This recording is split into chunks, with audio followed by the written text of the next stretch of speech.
নমস্কার, আমি প্রতিভা। আজকে একটি ছোট্ট ভিডিও নিয়ে এসেছি। মর্নিং রেওয়াজের ওপর একটি টিউটোরিয়াল ভিডিও। প্রথমেই আসি, আমরা মর্নিং রেওয়াজ কেন করব? আমাদের শরীর সুস্থ রাখতে গেলে, ভালো রাখতে গেলে আমরা কি করি?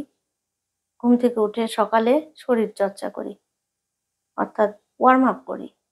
ঠিক সেই রকম আমাদের গলার স্বাস্থ্য ভালো রাখতে গেলে, আমাদের টোনাল কোয়ালিটি ভালো রাখতে গেলে এবং আরো ভালো করার জন্য আমাদের এই মর্নিং রেওয়াজটা করা খুবই দরকার। এবার আসি, আমরা কখন করব? মর্নিং রেওয়াজ মানেই কি খুব ভোরবেলা? না, ঠিক সেরকম নয়। যে যখন ঘুম থেকে উঠলে, ঘুম থেকে ওঠার পরে সেটাই তার কাছে সকাল। তো সেটা অনেক ভোরেও হতে পারে বা একটু বেলার দিকেও হতে পারে। আর আমরা যখন ঘুমিয়ে থাকি তখন আমাদের শরীর রেস্টে থাকে। ঠিক সেরকম আমাদের ভোকাল কর্ডটিও রেস্টে থাকে। তাই ঘুম থেকে উঠেই আমরা জোরে কথা বলবো না, অনেক জোরে চিৎকার করে প্র্যাকটিস করব না। যেহেতু ভোকাল কর্ড রেস্টে থাকে, তাই দিনের শুরুতেই খুব ধীরে ধীরে আমরা রেওয়াজটা করব। অনেক জোরে চিৎকার করে রেওয়াজটা করব না।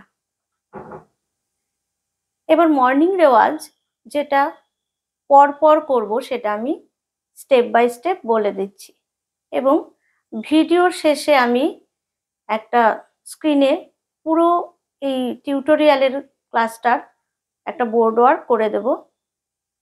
দরকার হলে সেটা থেকে স্ক্রিনশট নিয়ে আপনারা সেটা নোট ডাউন করে নিতে পারেন। তো আমরা প্রথমে কি করব স্টেপ বাই স্টেপ আমি বলে দিচ্ছি। তানপুরাতে আমি এ শার্প অর্থাৎ বি ফ্ল্যাট স্কেলে করছি। এবং আরেকটি কথা, এখানে আমি কোন নোট অবধি আমি করব। কখনোই আমরা সকালবেলা অনেক নিচের স্বরে যাব না এবং অনেক উপরের স্বরে যাব না। আমার যেটা সা, তার থেকে মন্দ্র সপ্তকে নি, ধা, পা, খুব বেশি হলে মা অবধি আমরা যেতে পারি। যার যেরকম পোটেনশিয়ালিটি, যার গলার কন্ডিশন যখন যেমন থাকবে, স্বাভাবিকভাবে সে যতটুকু যেতে পারবে তার ততটুকুই যাওয়া উচিত। এবং মধ্য সপ্তকে সা থেকে রে, গা, মা, খুব বেশি হলে পা অবধি যাওয়া দরকার। তার উপরে গেলে গলার উপর প্রেসার পড়তে পারে। তাই প্রত্যেকের ভয়েসের কন্ডিশন অনুযায়ী সে সেই অবধি যাবে, এবং স্টেপ বাই স্টেপ আমি পরপর বলে দিচ্ছি।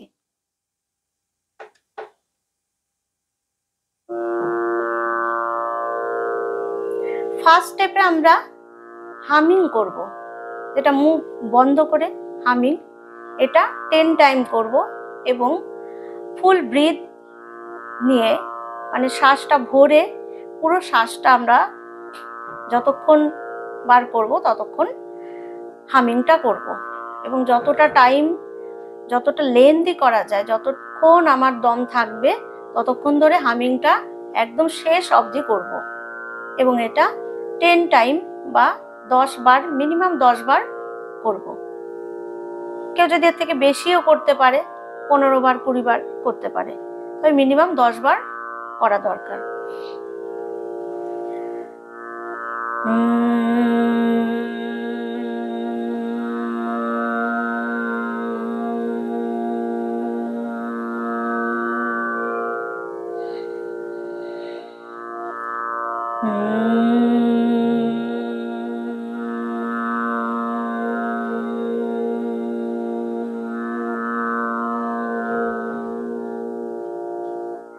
এরকম ভাবে হামিং 10 বার করব। এর পরের স্টেপটা আসবো ওম। ওমটা আমরা কিভাবে করব? ওম উচ্চারণটা আমরা কিভাবে করব? অ, উ, ম, অর্থাৎ অম। এবং অংটা বলার সময় আমার একদম শেষে ময়ের পোর্শনটা আমরা অনেকটা বেশি সময় ধরে করব। কিরকম?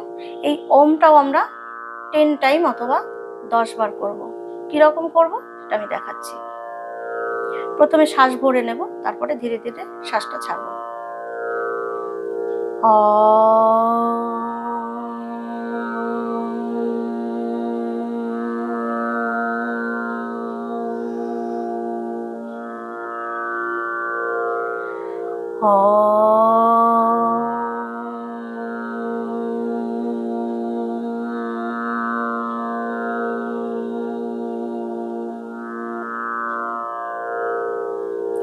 এইভাবে ওম 10 বার বলবো।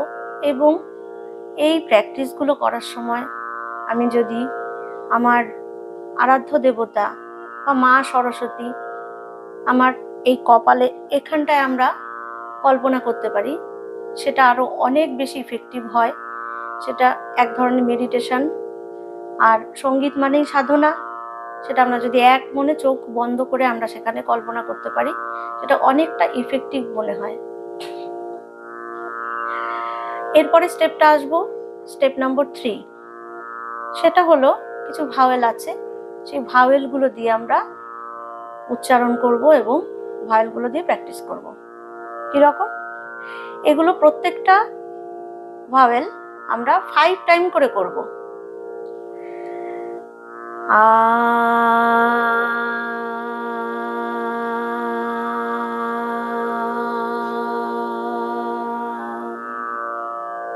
এটা 5 টাইম। এরপরে ই, ই,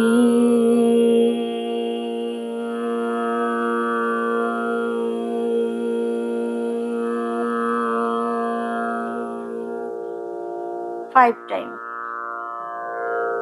ও,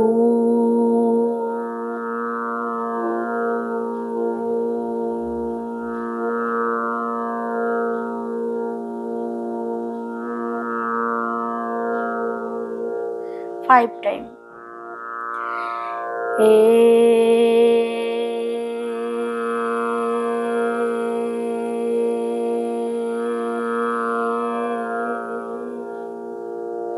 5 টাইম। ও,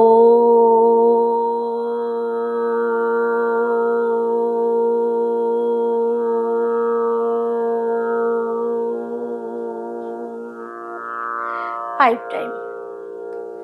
এইভাবে আমরা যদি মর্নিং রেওয়াজটা করি, আমাদের ভোকাল কর্ড ভালো থাকবে, টোনাল কোয়ালিটি ভালো হবে, আমাদের গলা সচল হবে। এরকম ভিডিও আমি আমার চ্যানেলে, এই চ্যানেলে আমি দিতে থাকবো, বিভিন্ন রকম মিউজিক্যাল টিউটোরিয়াল টপিকের ওপর।